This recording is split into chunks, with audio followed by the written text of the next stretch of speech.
যতক্ষণ কোনো মুসলিম ব্যক্তি মসজিদে সালাত ও জিকরে মশগুল থাকে, আল্লাহ তার প্রতি এরূপ সন্তোষ প্রকাশ করেন যেরূপ প্রবাসী তার প্রবাস থেকে ফিরে এলে গৃহবাসীরা তাকে পেয়ে খুশি হয়। ইবনে মাজাহ 800। আবু হুরায়রা রাদিয়াল্লাহু আনহু।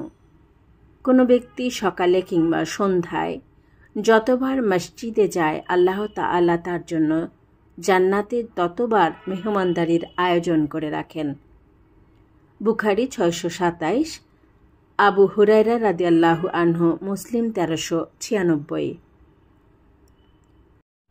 নবী করিম সাল্লাল্লাহু আলাইহি ওয়াসাল্লাম বলেছেন, মসজিদুল হারাম অর্থাৎ মক্কা মুকাররমা, মসজিদুল রাসূল অর্থাৎ মসজিদে নববী এবং মসজিদুল আকসা অর্থাৎ বাইতুল মুকাদ্দাস, তিনটি মসজিদ ব্যতীত অন্য কোনো মসজিদে ভ্রমণের উদ্দেশ্যে গমন করা যাবে না। বুখারী 1111। আবু হুরায়রা রাদিয়াল্লাহু আনহু। নাসাই 703। রাসূলুল্লাহ সাল্লাল্লাহু আলাইহি ওয়াসাল্লাম বলেছেন, মসজিদুল হারাম ব্যতীত আমার এ মসজিদে অর্থাৎ মসজিদে নববীতে একবার সালাত আদায় করা এর সওয়াব অপরাপর মসজিদে 1000 সালাতের সওয়াবের চেয়ে উত্তম। বুখারী 1112।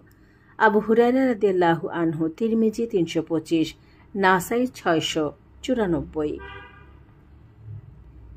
আবু হুরায়রা রাদিয়াল্লাহু আনহু বলেন, রাসূলুল্লাহ সাল্লাল্লাহু আলাইহি ওয়াসাল্লাম বলেছেন, আমার ঘর ও মিম্বরের মধ্যবর্তী স্থান জান্নাতের বাগান সমূহের একটি বাগান, আর আমার মিম্বর অবস্থিত রয়েছে আমার হাউজ কাউসার এর উপরে।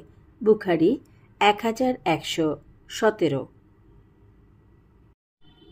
রাসূলুল্লাহ সাল্লাল্লাহু আলাইহি ওয়াসাল্লাম বলেছেন, দুনিয়াই তোমার জন্য মসজিদ, যেখানেই সালাতের ওয়াক্ত হবে সেখানেই তুমি সালাত আদায় করে নিবে। মুসলিম 1043। ইব্রাহিম